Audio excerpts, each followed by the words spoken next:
虽然耶和华、耶稣、弥赛亚都是代表神的名，但这几个名只是代表神的经历计划中的不同时代，并不代表神的全部。在地之人所称呼的神的名，不能把神的所有心情与所事都说透，只是在不同的时代，对神有不同的称呼。因此在末了的时代，就是最后的一个时代来到之时，神的名仍然要改变，不叫耶和华，也不叫耶稣，更不叫弥赛亚，而是成为大有能力的全能的神自己，成为大有能力的全能的神自己，以这个名来结束整个时代，以这个名来结束整个时代。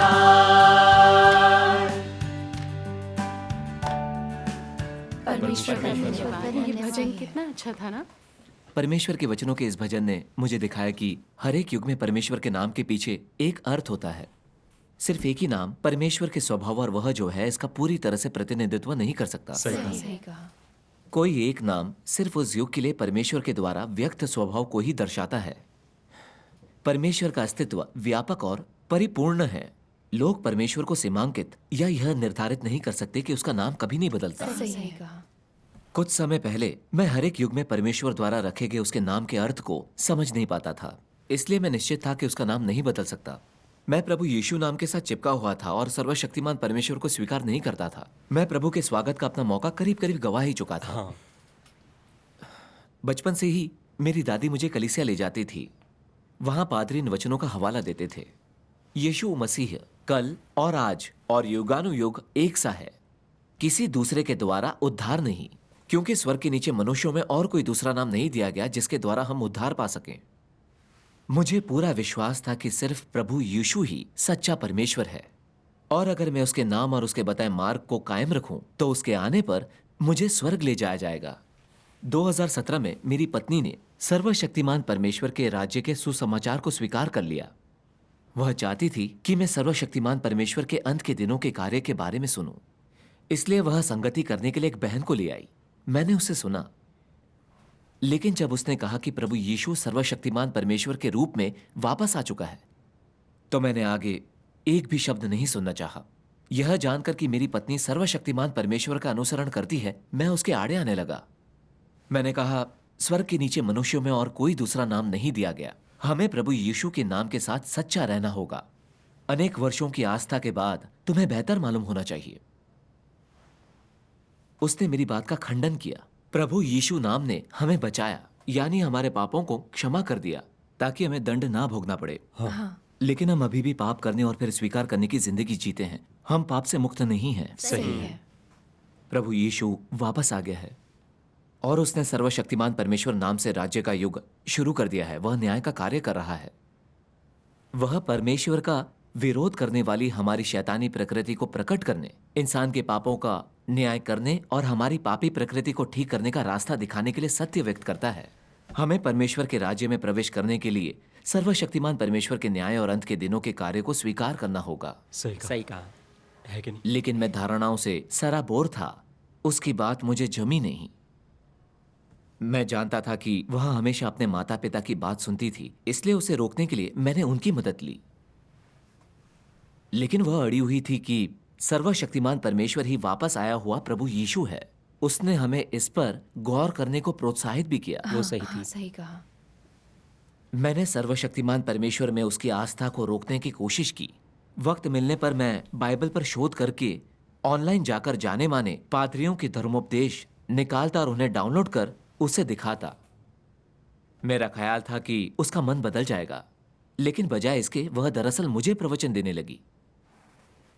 इस बात ने मुझे गुस्सा दिलाया, मगर मेरे हाथ बंधे हुए थे। हम दोनों अपनी अपनी आस्था पर अमल करते रहे। मैंने पक्का कर लिया कि मैं उसका विरोध करूंगा। वह सर्वशक्तिमान परमेश्वर के वचन पढ़ती और मैं बाइबल पढ़ता। वह अपनी कलीसिया के भजन बजाती और मैं प्रभु की स्तुति करता।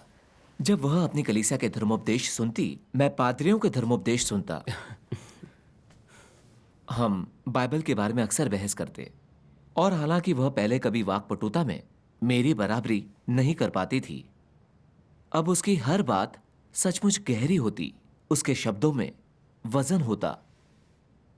उसके जवाब मेरी बोलती बंद कर देते। मुझे कुछ नहीं सूझता। मैं उसे छोटा नहीं दिखा सकता था। मैंने सोचा, बाइबल के अपने मौजूदा ज्ञान के साथ मैं उसकी बराबरी नहीं कर सकता, तो फिर मुझे जीतने के लिए बाइबल का अध्ययन करना होगा। एक दिन मैंने निर्गमन के अध्याय 3 में यह अंश देखा। फिर परमेश्वर ने मूसा से यह भी कहा, तू इजरायलियों से यह कहना, तुम्हारे पितरों का परमेश्वर अर्थात अब्राहम का परमेश्वर, इसहाक का परमेश्वर और याकूब का परमेश्वर यहोवा, उसी ने मुझको तुम्हारे पास भेजा है। देख, सदा तक मेरा नाम यही रहेगा और पीढ़ी पीढ़ी में मेरा स्मरण इसी से हुआ करेगा। आमीन। तब मैंने सोचा कि परमेश्वर के वचन में तो यह स्पष्ट रूप से कहा गया है कि उसका नाम सदा के लिए यहोवा है। फिर उसे अनुग्रह के युग में यीशु क्यों कहा गया? पुराने नियम में कहा गया है, मैं ही यहोवा हूं और मुझे छोड़ कोई उद्धार करता नहीं। नए नियम में कहा गया है, किसी दूसरे के द्वारा उद्धार नहीं, क्योंकि स्वर्ग के नीचे मनुष्यों में और कोई दूसरा नाम नहीं दिया गया जिसके द्वारा हम उद्धार पा सकें। इन सब का अर्थ क्या है? मैंने इन पदों को बार बार पढ़ा, लेकिन इन सबसे मैं ज्यादा उलझन में पड़ गया। क्या प्रभु यीशु हमारा उद्धार करता नहीं है? हाँ है। यहोवा और यीशु एक ही परमेश्वर है, तो उसके नाम इतने अलग क्यों हैं? क्या यह सच हो सकता है कि परमेश्वर का नाम बदलता है, जैसा कि मेरी पत्नी ने कहा? अपने बहस मुभासों से मैंने महसूस किया कि सर्वशक्तिमान परमेश्वर में विश्वास रखने के बाद से मेरी पत्नी की अंतर्दृष्टि पैनी हो गई है। उसकी बातें सारभूत होती हैं। पवित्र आत्मा के कार्य के बिना कोई भी अपने आप इस तरह से आगे नहीं बढ़ सकता। हाँ, सही सही है। कहा, बिल्कुल सही कहा। मैंने खुद से पूछना शुरू किया, क्या मैं ही गलत हूं? क्या सर्वशक्तिमान परमेश्वर वास्तव में वापस आया हुआ प्रभु है? क्या चमकती पूर्वी बिजली ही सच्चा मार्ग है? अगर यह सच्चा मार्ग है और मैं अपनी पत्नी को रोकता हूं, तो क्या मैं परमेश्वर के विरुद्ध नहीं हो जाऊंगा? हाँ, मैं फंस गया था एक मुश्किल परिस्थिति में। मैं इसे पूरी तरह से समझना चाहता था, मगर अपना अभिमान किसी भी कीमत पर छोड़ने को तैयार नहीं था। इसे समझने की कोशिश में मैंने सर्वशक्तिमान परमेश्वर की कलीसिया के YouTube चैनल की सदस्यता लेकर उसे देखना शुरू किया। सर्वशक्तिमान परमेश्वर के अंत के दिनों के कार्य को जांचने लगा। एक दिन मैंने परमेश्वर के वचन देखे। शीर्षक था, उद्धारकर्ता सफेद बादल पर सवार होकर वापस आ चुका है।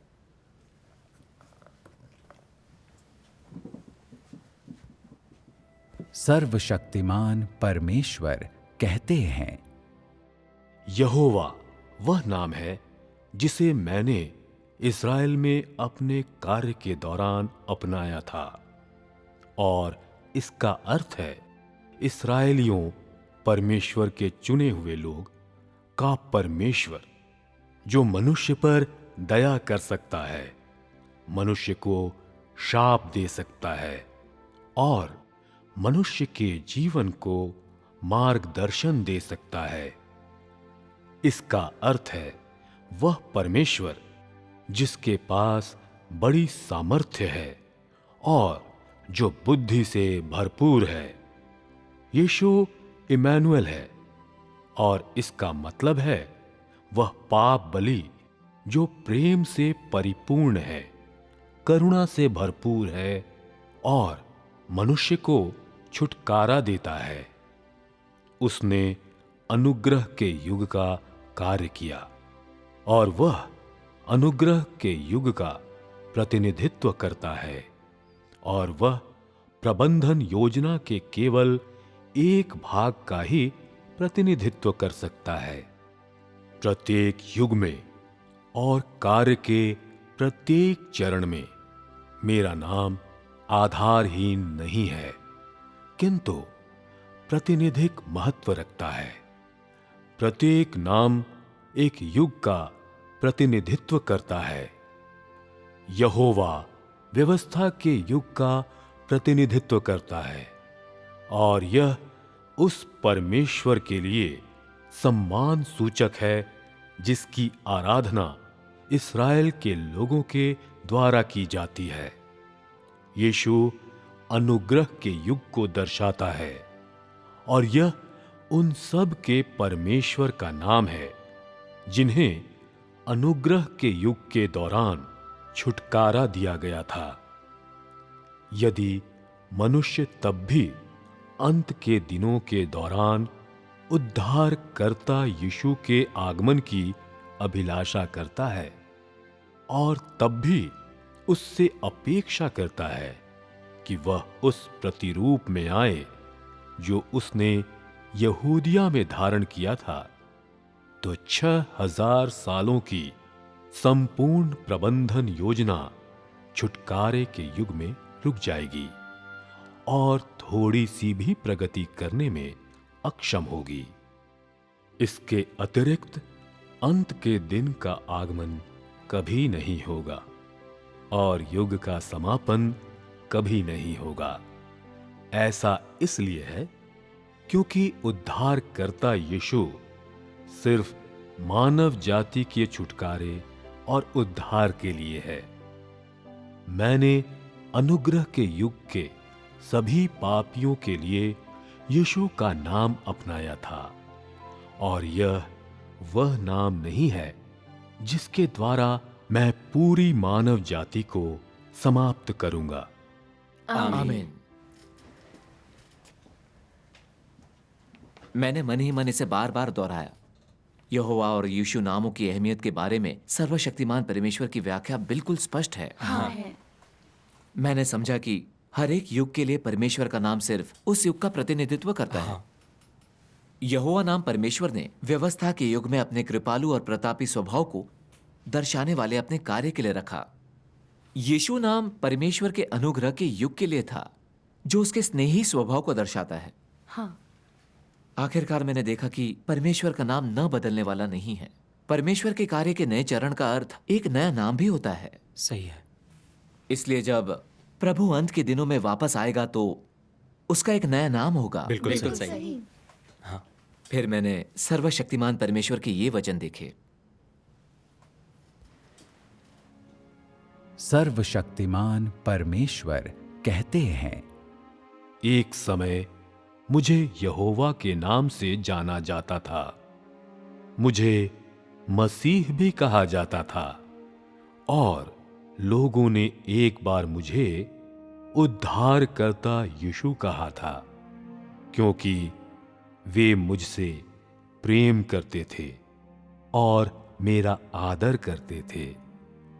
किंतु आज मैं वह यहोवा और यीशु नहीं हूं जिसे लोग बीते समयों में जानते थे। मैं वह परमेश्वर हूं जो अंत के दिनों में वापस आ गया है, वह परमेश्वर जो युग को समाप्त करेगा। वह परमेश्वर मैं स्वयं हूं जो अपने स्वभाव की परिपूर्णता के साथ और अधिकार, आदर एवं महिमा से भरपूर होकर पृथ्वी के अंतिम छोर से उदय होता हूं। लोग कभी भी मेरे साथ संलग्न नहीं हुए हैं। उन्होंने मुझे कभी जाना नहीं है और मेरे स्वभाव के प्रति हमेशा अनभिज्ञ रहे हैं। संसार की रचना के समय से लेकर आज तक एक मनुष्य ने भी मुझे नहीं देखा है। यह वह परमेश्वर है जो अंत के दिनों के दौरान मनुष्यों पर प्रकट होता है, किंतु वह मनुष्य के बीच में छुपा हुआ है। वह सामर्थ्य से भरपूर और अधिकार से लबालब भरा हुआ धधकते हुए सूरज और दहकती हुई आग के समान सच्चे और वास्तविक रूप में मनुष्यों के बीच निवास करता है। कोई ऐसा मनुष्य या चीज नहीं है जिसका न्याय मेरे वचनों के द्वारा नहीं किया जाएगा, और कोई ऐसा मनुष्य या चीज नहीं है जिसे आग की जलती हुई लपटों के माध्यम से शुद्ध नहीं किया जाएगा। अंततः मेरे वचनों के कारण सारे राष्ट्र धन्य हो जाएंगे और मेरे वचनों के कारण टुकड़े टुकड़े भी कर दिए जाएंगे।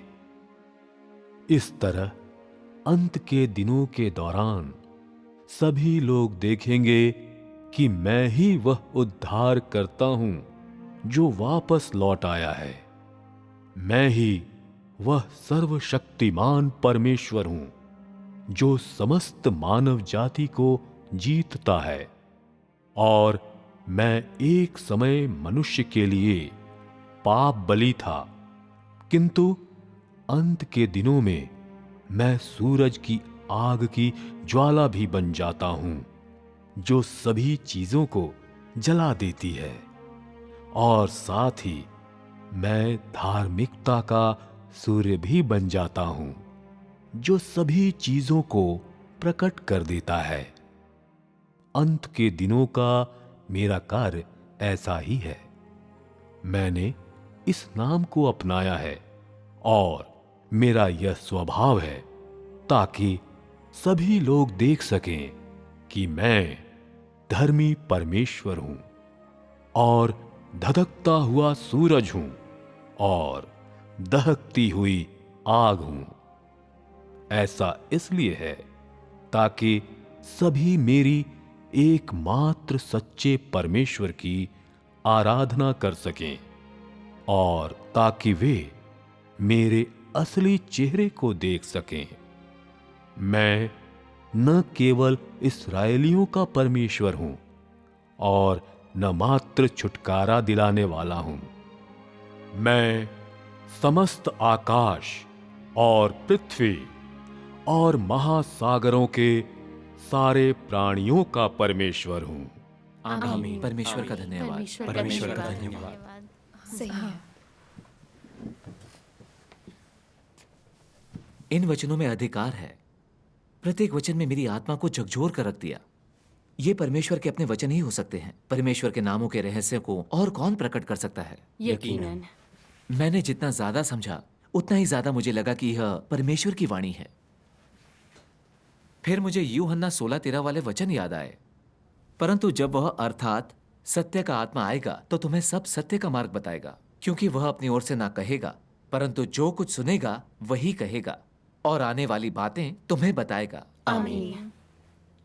इसलिए हमें ये सत्य बताने वाला परमेश्वर के अलावा कोई दूसरा हो ही नहीं सकता, है ना? हाँ।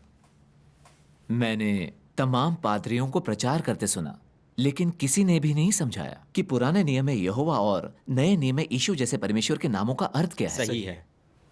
ऐसा लगा कि सर्वशक्तिमान परमेश्वर ही प्रभु यीशु का प्रकटन है। सही कहा। उस वक्त के बारे में सोचकर मैंने बहुत शर्मिंदा महसूस किया जब मैंने सर्वशक्तिमान परमेश्वर को नकार कर अपनी पत्नी को साथ खींचने की कोशिश की थी। खोजबीन किए बिना मुझे परमेश्वर के कार्य को आंकने का पछतावा हुआ। यह एक तरह से मेरी नादानी थी। पहले जब फरीसियों ने अपनी धारणा और बाइबल के शाब्दिक अर्थ के आधार पर प्रभु यीशु के कार्य की निंदा की थी, तब परमेश्वर ने क्या उन सबको दंड नहीं दिया था? इसलिए मुझे यह सबक सीखना चाहिए और परमेश्वर के अंत के दिनों के कार्य पर गौर करना चाहिए। मैं आज के जमाने का फरीसी नहीं बनना चाहता था। परमेश्वर का धन्यवाद। परमेश्वर का धन्यवाद। वाकई। फिर मेरे पास जो भी खाली वक्त होता, मैं सर्वशक्तिमान परमेश्वर के वचन पढ़ता और कलीसिया की फिल्में देखता। मैं खास तौर से प्रभुत्व का रहस्य और परमेश्वर में आस्था से प्रेरित हुआ। परमेश्वर का धन्यवाद। उनके अनुभव वास्तविक थे और उनकी संगति भी दिन की तरह साफ थी। मैं समझ गया कि सर्वशक्तिमान परमेश्वर वापस आया हुआ प्रभु यीशु है। आमीन। परमेश्वर का धन्यवाद। इसलिए मैंने सर्वशक्तिमान परमेश्वर के कार्य को स्वीकार करने का फैसला कर लिया। मैंने चाहा कि अपनी पत्नी को बता दूं, लेकिन मैं शर्मिंदा था। एक दिन जब वह घर लौटी तो मैंने उससे पूछा, बताओ आज तुमने किस बारे में संगति की? सचमुच चौंक कर उसने मुझसे पूछा, क्या तुम्हें कोई संगति सुननी है, इसलिए यह सवाल मुझसे पूछ रहे हो? मैं बात करने के लिए कलीसिया से किसी को ला सकती हूं, तुम्हें ठीक लगेगा? उसकी इस बात से मुझे बहुत खुशी हुई मगर मैं अभी भी शर्मिंदा था। मैंने कहा, ठीक है, अगर तुम चाहो तो। फिर सर्वशक्तिमान परमेश्वर की कलीसिया की 2 बहनें आईं। मैंने उन्हें अपनी दुविधा बताई। मैं सर्वशक्तिमान परमेश्वर के वचनों को ऑनलाइन पढ़ता रहा हूं।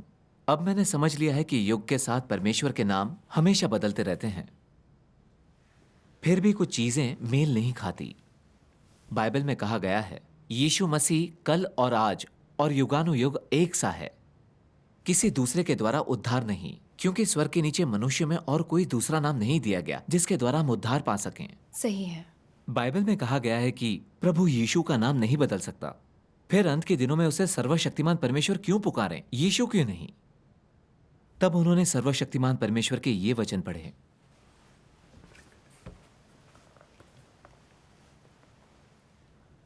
परमेश्वर का सार और उसका स्वरूप कभी नहीं बदलेगा, किंतु जहां तक उसके कार्य की बात है वह हमेशा आगे बढ़ रहा है, हमेशा गहरा होता जा रहा है, क्योंकि वह हमेशा नया रहता है और कभी पुराना नहीं पड़ता। हर युग में परमेश्वर एक नया नाम अपनाता है, हर युग में वह नया कार्य करता है और हर युग में वह अपने सृजनों को अपनी नई इच्छा और नया स्वभाव देखने देता है।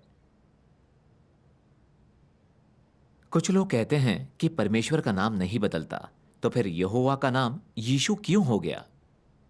यह भविष्यवाणी की गई थी, मसीहा आएगा, तो फिर यीशु नाम का एक व्यक्ति क्यों आ गया? परमेश्वर का नाम क्यों बदल गया? क्या इस तरह का कार्य काफी समय पहले नहीं किया गया था? क्या परमेश्वर आज नया कार्य नहीं कर सकता? कल का कार्य बदला जा सकता है और यीशु का कार्य यहोवा के कार्य के बाद आ सकता है। तो क्या यीशु के कार्य के बाद कोई अन्य कार्य नहीं हो सकता? यदि यहोवा का नाम बदलकर यीशु हो सकता है, तो क्या यीशु का नाम भी नहीं बदला जा सकता? इसमें कुछ भी असामान्य नहीं है।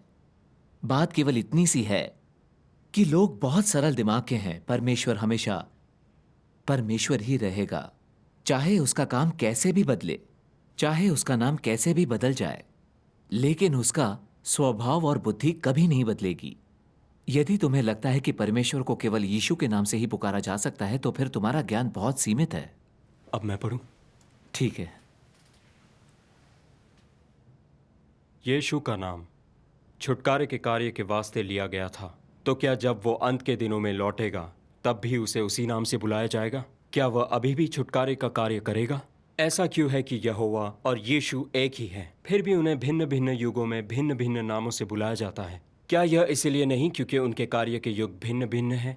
क्या केवल एक नाम परमेश्वर का उसकी संपूर्णता में प्रतिनिधित्व कर सकता है? ऐसा होने पर परमेश्वर को भिन्न युग में भिन्न नाम से ही बुलाया जाना चाहिए और उसे युग को परिवर्तित करने और युग का प्रतिनिधित्व करने के लिए उस नाम का उपयोग करना चाहिए, क्योंकि कोई भी एक नाम पूरी तरह से स्वयं परमेश्वर का प्रतिनिधित्व नहीं कर सकता और हर नाम युग विशेष में ही परमेश्वर के स्वभाव के अस्थायी पहलू को दर्शा सकता है। उसे केवल उसके कार्य का प्रतिनिधित्व ही करना है। इसलिए समस्त युग का प्रतिनिधित्व करने के लिए परमेश्वर ऐसे किसी भी नाम को चुन सकता है जो उसके स्वभाव के अनुकूल हो। आमीन। आमीन। फिर उनमें से एक बहन ने मुझे यह बताया, परमेश्वर कभी नहीं बदलता। कहने का तात्पर्य उसके सार से है, उसके स्वभाव से है, उसके नाम से नहीं। हाँ। परमेश्वर का कार्य हमेशा आगे बढ़ता रहता है। वह युग बदलने के आधार पर हमेशा अपना नया नाम रखता है। प्रत्येक नाम एक युग और परमेश्वर के कार्य के एक चरण का प्रतिनिधित्व करता है। परमेश्वर का नाम नहीं बदलता कहने का अर्थ यह है कि वह उस युग के दौरान नहीं बदलता और वह उस युग में उसके कार्य के समाप्त होने तक कायम रहता है। सही कहा। सही है। लेकिन जब परमेश्वर एक नए युग में कार्य शुरू करता है, तो वह अपने नए कार्य के साथ अपना नाम बदल लेता है। एक नए युग का सूत्रपात करने वाले परमेश्वर का नाम उस नए युग में उसके कार्य और उसके स्वभाव को दर्शाता है। व्यवस्था के युग में परमेश्वर का नाम यहोवा था और इसलिए उसने उस नाम से कार्य किया। उसने इंसान के मार्गदर्शन के लिए व्यवस्थाएं और आदेश जारी किए ताकि पता चले पाप क्या होता है, कैसे यहोवा की आराधना करें, कैसे व्यवस्था और आदेशों का पालन करें और कैसे आशीष पाएं। जो भी व्यवस्था का उल्लंघन करता उसे दंड दिया जाता। यहोवा नाम व्यवस्था के युग में परमेश्वर के स्वभाव के प्रताप, कृपा और क्रोध को दर्शाता है। उस युग के अंत तक लोग बहुत ज्यादा भ्रष्ट होने लगे थे और व्यवस्था का पालन नहीं कर रहे थे। वे व्यवस्था का उल्लंघन करने के कारण लगातार खतरे में रहते थे। हाँ, परमेश्वर अपनी कार्य योजना और भ्रष्ट इंसान की जरूरतों के आधार पर देहधारी बना। उसने यीशु नाम से अनुग्रह का युग शुरू किया और व्यवस्था के युग का अंत किया। उसने इंसान को छुटकारा दिलाया और प्रायश्चित का मार्ग दिखाया। उसने परमेश्वर का प्रेम पूर्ण स्वभाव दर्शाया, इंसान पर अपना भरपूर अनुग्रह बरसाया। परमेश्वर का धन्यवाद। आखिर में हमें हमारे पापों से छुटकारा दिलाने के लिए वह सूली पर चढ़ गया।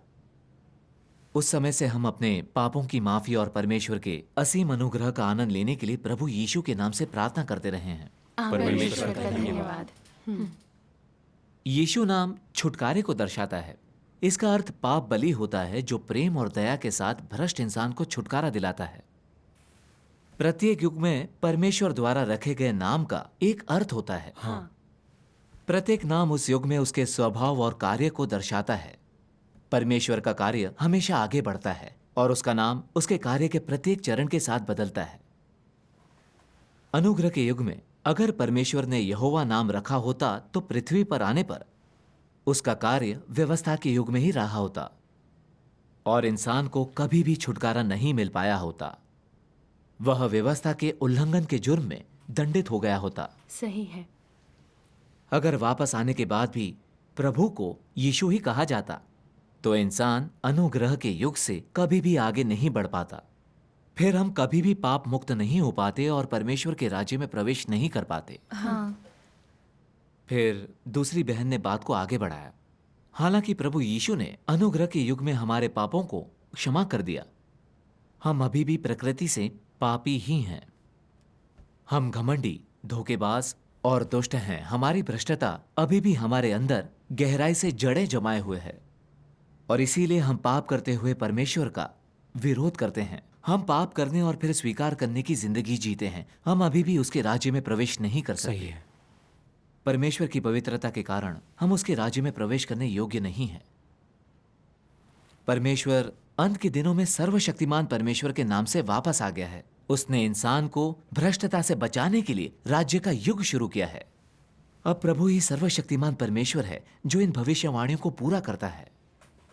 जो जय पाए उसे मैं अपने परमेश्वर के मंदिर में खंबा बनाऊंगा और वह फिर कभी बाहर ना निकलेगा।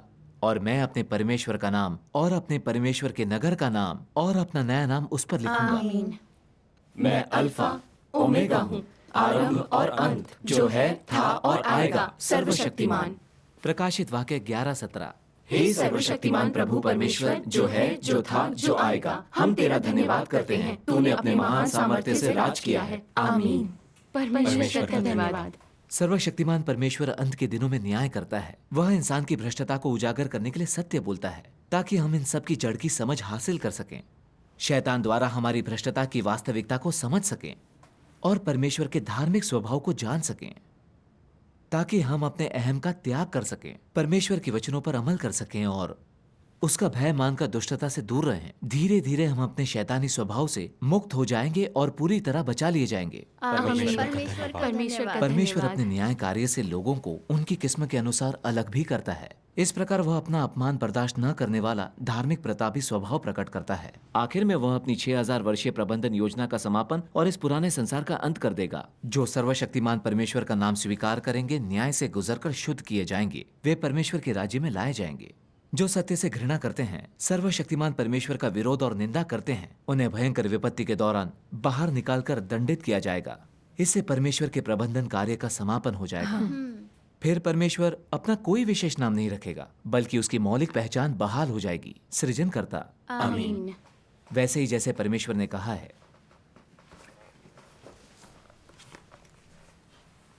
एक दिन आएगा जब परमेश्वर यहोवा यीशु या मसीहा नहीं कहलाएगा, वह केवल सृष्टिकर्ता होगा। उस समय वे सभी नाम जो उसने पृथ्वी पर धारण किए हैं समाप्त हो जाएंगे, क्योंकि पृथ्वी पर उसका कार्य समाप्त हो गया होगा, जिसके बाद उसका कोई नाम नहीं होगा। जब सभी चीजें सृष्टिकर्ता के प्रभुत्व के अधीन आती हैं, तो उसे किसी अत्यधिक उपयुक्त फिर भी अपूर्ण नाम की क्या आवश्यकता है? क्या तुम अभी भी परमेश्वर के नाम की तलाश कर रहे हो? क्या तुम में साहस है कि परमेश्वर को केवल यहोवा ही कहा जा सकता है? क्या तुम में साहस है कि परमेश्वर को केवल यीशु ही कहा जा सकता है? क्या तुम परमेश्वर के विरुद्ध ईश निंदा का पाप सहन करने में समर्थ हो? आमीन। बहनों की संगति ने मुझे बहुत प्रेरित किया। मैंने परमेश्वर के नामों के पीछे के अर्थ को समझ लिया। सृजनकर्ता के रूप में उसे किसी नाम की जरूरत नहीं थी, लेकिन उसने इंसान को बचाने के लिए अलग अलग नाम रखे। यहोवा, यीशु और सर्वशक्तिमान परमेश्वर सब एक ही है। उसने 3 भिन्न युगों में 3 चरणों में कार्य किया, और उसके प्रत्येक नाम की अपनी खास अहमियत है। ये प्रत्येक युग में परमेश्वर के स्वभाव और कार्य को दर्शाते हैं। आखिरकार मैंने सर्वशक्तिमान परमेश्वर के अंत के दिनों के कार्य को स्वीकार कर लिया। आमीन। परमेश्वर का धन्यवाद। धन्यवाद। परमेश्वर का धन्यवाद। पीछे मुड़कर देखता हूं तो मुझे इतना बेवकूफ और अंधा होने पर खुद से नफरत होती है। मैंने बाइबल का शाब्दिक अर्थ लेकर सोचा कि परमेश्वर का नाम कभी नहीं बदलेगा, उसे हमेशा यीशु ही कहेंगे। अगर सर्वशक्तिमान परमेश्वर ने अपने कार्य का सत्य व्यक्त नहीं किया होता तो मैं बाइबल से ही चिपका रहता और परमेश्वर के नामों और कार्य को कभी समझ ही नहीं पाता। मैं सर्वशक्तिमान परमेश्वर के अंत के दिनों के कार्य का विरोध करता रहता और हटा दिया गया होता। सही है। परमेश्वर के मार्गदर्शन का धन्यवाद कि मैं उसकी वाणी सुन सका और उसके सामने आ पाया। सर्वशक्तिमान परमेश्वर को मेरा धन्यवाद। आमीन। परमेश्वर का का धन्यवाद। धन्यवाद।